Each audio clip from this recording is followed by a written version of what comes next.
much for joining me for this Buy This, Not That Sephora sale. I thought I'd change up my videos for the Sephora sale because I think they're the same almost every time. But this time we're talking about specific brands and what I would recommend to purchase or to pass on. Let's start with Gucci. So I really enjoy a lot of Gucci products, but there's one that I use a lot and there's one that I don't use really at all. And for the price that I paid for the item that I don't use, it was quite a loss in terms of what I put into it. So what I would buy from Gucci is the brow pencil, and I already talked about this in one of my top 10 most frequently used, most frequently repurchased products from Sephora is this Gucci brow pencil. I have it on now. I did this whole look using other favorites as well, so I think that's coming up next if it's not gone up already. So if you'd like to see this look, I have a full face of Sephora. Actually, there were just a couple of items that are not from Sephora, but everything else is.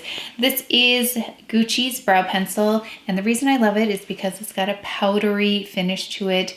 It's not shiny, it doesn't look artificial, it just fills in the brows nicely, and I have repurchased this many times. So this is one that I definitely get my money's worth from. The item that I did not, or had not, and I actually picked this up, not from Sephora, but it's available at Sephora. I picked this up in Florence, Italy when I was there. It was just released, and this is one of their larger palettes. Now I have to say the case is really one of the most beautiful cases I've seen. It's really well made. There's a weight to this. It feels like heirloom quality type of packaging. And then the mirror is quite substantial, very nice as well. These are supposed to be interchangeable. I don't know what happened to that plan or if it ever became interchangeable. So this would come out like this.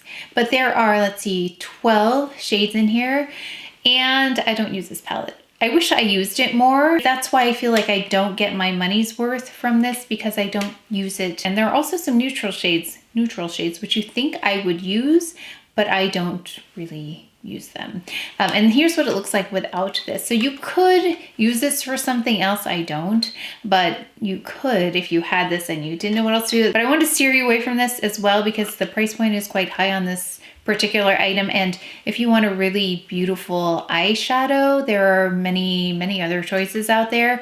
There's nothing super unique about this. I mean, I do love that it has blues and some purple shades in there. I think that's really pretty, but nothing formula wise where I thought it was really outstanding. So if you do want this just for the case, then that might be a reason. But I definitely have not gotten my use out of this one. So if you saw the top 10 video, then you'll have seen many of these products, but I'm also presenting counterpoints. So why I would choose these over other products. So we have here the Valentino blushes, and you know number 9 is my favorite one. I love this one, love this one, love this one. So I would recommend this. So if you're gonna buy one, get this one because it has the loveliest veil of color. It provides enough color. It's never too much. It builds slowly. And the one that I wouldn't recommend because I don't use it as often myself is number 4. So here's 9 and here's 4. Now, not to say that 4 is not a lovely blush. It is. And if you have it, I'm sure you use it all the time. But if I were going to pick one, just one of these, I would pick number 9. That is the one I have used over and over again. This one can provide a nice pop of color. It just doesn't have the same unique appearance to it as this number 9 does. This is a little bit of a harder shade to find. It's more subtle. It's got a skin perfecting glow to it.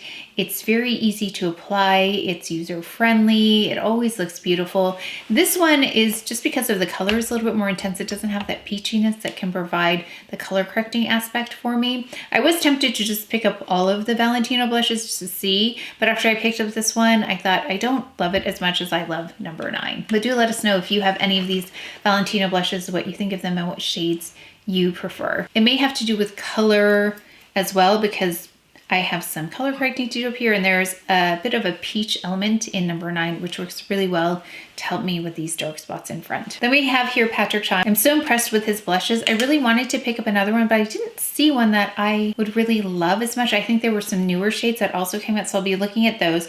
This is the shade She's That Girl. I have this on in combination with the Valentino 09 right now. What I love about this is that it's got this powder blush, and then you go over it with a cream. So it has a much more natural finish to it rather than a powder finish. Although the powder is really lovely itself, but just that extra bit of natural kind of moisture on the skin is really pretty. It's not sticky, but it just has that appearance as though it's not a powder, because it's not a powder, it's a cream. So I love that technique. I've also tried this with other blushes, trying cream products on top of powder, but this is the one that I think does a really excellent job. And I also really love the idea behind it. Now for a product I would not pick up from Patrick Ta is the tinted brush shaping wax for the brows. I don't use it. I have so many brow products. I think a brow gel works better for me. It has a little bit more hold.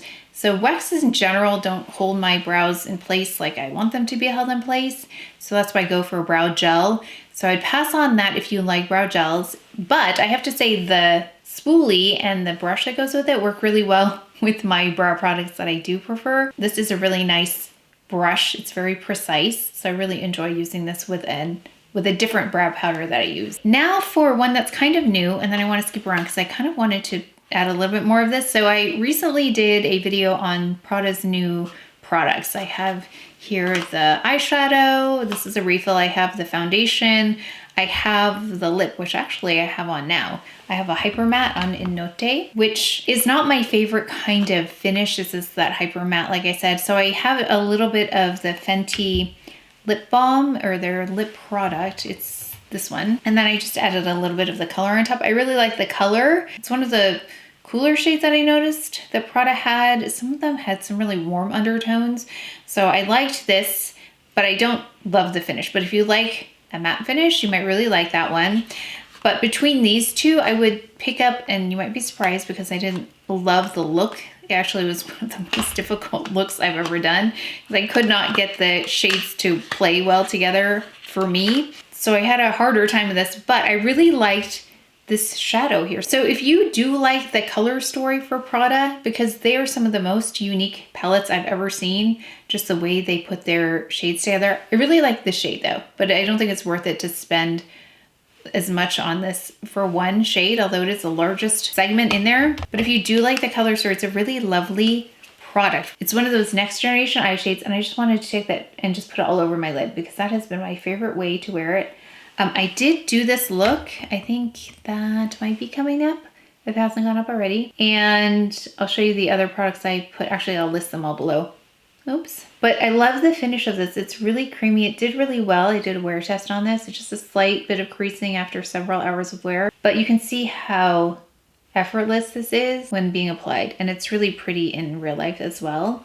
And I do like this one shade here. So this is one of those next gen palettes that's available on Sephora. But yeah, take a look at their color story offerings. They're very interesting. But yeah, I would pass on this foundation. I don't think it performed the way it said it would, is one of my issues. It just was a different expectation than what had been described. This is a skin optimizing foundation. It wasn't suited for my oily skin type, I think was one of the issues. It was an interesting wear on this. I did a wear test on this, and I just think there are other better foundation products out there that you might want to invest in. Yes, on the eyeshadows, if you're interested in the color story, I pass on this just because there are better options, I think, in that realm, especially if you are more oily and were expecting something different. I think that was the main issue with me, is I was expecting something to really be able to work on my skin a little bit better. If you don't like this hyper matte finish, I wouldn't get this, but if you do like it, I think this shade is beautiful. Prada has its pros and cons, so you really have to know what you want with that one. Then let's talk about Hourglass, because I have a lot of Hourglass. I think I have almost as much Hourglass as I do as some of the other brands that I really, really love. But what I've decided with Hourglass is something that I use a lot is something small like this. So I love their single powders. Like this is Dim Light, which I have on right now. Does a bit of blurring. It softens the appearance of the skin, has a little bit of a filtered effect on the face, a filtering effect on the face, especially right here in the front, but it's not shimmery, it's not sparkly, it's just really soft. It's a really unique product, really lovely. I think they did these very, very well. I love Radiant Light as well. However, I have purchased these for years, these full palettes. Okay, for instance, I don't even remember which year this is from. I just kind of keep them to archive them, but if I haven't posted yet, I am decluttering a lot of these, and a lot of these look like this, which is brand new. They are beautiful combinations, but I don't tend to pull for these larger face palettes. I think they're such a great idea. I think that they contain a lot of shades. Like I often wonder, why don't I use these? So let me know, do you use your large face palettes or not, because I think it's a good idea. I just don't pull for them like I should based on the cost of it, and they're beautiful products. I just don't use them. So this is more about what I get my use out of. So you might get your use out of something like this. Let us know if you do, but I tend to not use my large palettes. So if you are like me, it might be wiser to pick up something just like this is the one shade I need, and that's all I'm gonna pick up, versus I need to pick up a big palette that I'm not gonna use. So just something to think about when it comes to Hourglass, because I have almost every large palette that they've put out in their history, except for this past year, and maybe the year before. Yeah, the last couple of years I haven't really picked up their large palettes because I know what happens. I don't really use them like I should use them. Next we've got Dior. So Dior, at Sephora, they have this Dior Onset Brow. And until recently, this was my favorite. It's still very nice and it's accessible at Sephora. So I would recommend this if you like a good brow gel, because it's got a nice hold to it, but it's still not like a crunchy kind of finish on the brows, which some gels can do, especially if they're more firm holds. But this one's very nice. I have several of these floating around that I still need to use up. And this is an 032. It's got a nice cool undertone as well. What I would pass on with Dior, and there's a lot of decluttering happening with these as well, are their quints. Now, when they were coming out, I was really enjoying them. I really liked them. They were in a lot of favorites videos, but since then, like I said, Prada has come out with this next generation type of formulation for their eyeshadow. They are creamier, they're easier to blend, they're easier to apply. The finish is a lot more soft. You can't see individual particles. Yeah, and in this, you don't have that same next generation kind of technology in there. They are still nice palettes, but they're more traditional palettes.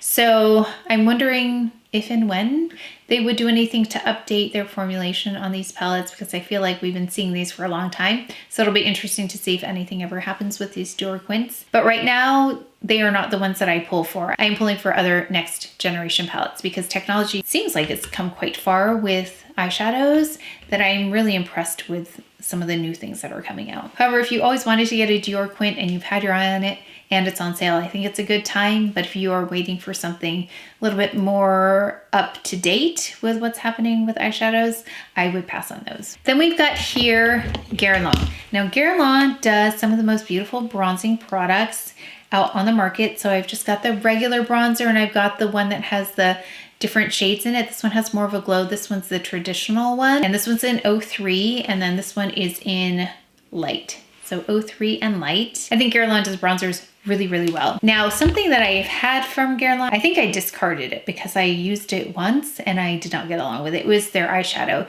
It was kind of like, it was hard to pick up the shadow. It was more work than it needed to be. It was kind of like dry feeling. It may have been the one eyeshadow that I picked up, but I really didn't get along well with the Guerlain eyeshadows enough that I didn't want to try any other ones.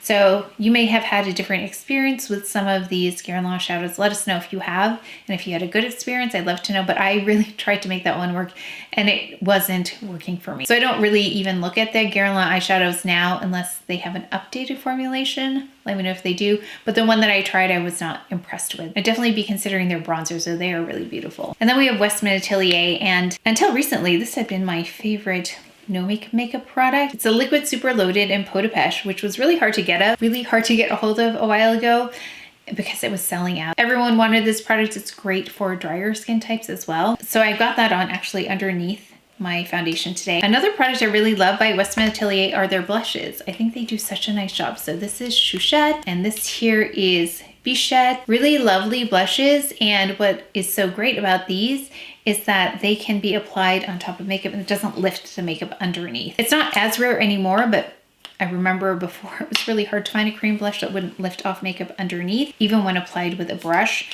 So I really like their blushes. I think they're so pretty. And an item that I would pass on for Westman Atelier is their foundation. Their stick foundation's a little too thick and a little too heavy. Of course, you can thin it out if you want to, but I think there are other better products out there, again, for foundations, and this is not my first, second, or even third choice. And I can feel this one on my skin. That's probably the thing that I don't enjoy most about this. It's a fine foundation, but like I said, there are so many better foundations out there. So I have tried out a lot of product in all of these brands. Like, I can't even count how many per brand, but the ones that I showed you are the ones that I use a lot, frequently. And then the other products on the other end are things that I've barely used and are almost like new. So I hope that is helpful in navigating all of this, especially the luxury beauty lines. Let us know though, but if you love some of these products that I said I don't love, please let us know why you love them and maybe your skin type and how you use them, because there is definitely a personal preference here in terms of what I enjoy versus what you might enjoy. And there's also an aesthetic aspect too, because I like more natural makeup. I like it to be very natural in person as well as on camera. So that's also gonna be a different lens to look at this with. But let us know, what are you loving from certain brands and what are you really not liking from certain brands? I'd love to know. But that is it for today's video. So please take care of each other, stay well if you enjoyed this video. If you learned something, please give it a thumbs up, subscribe, and I will see you next time.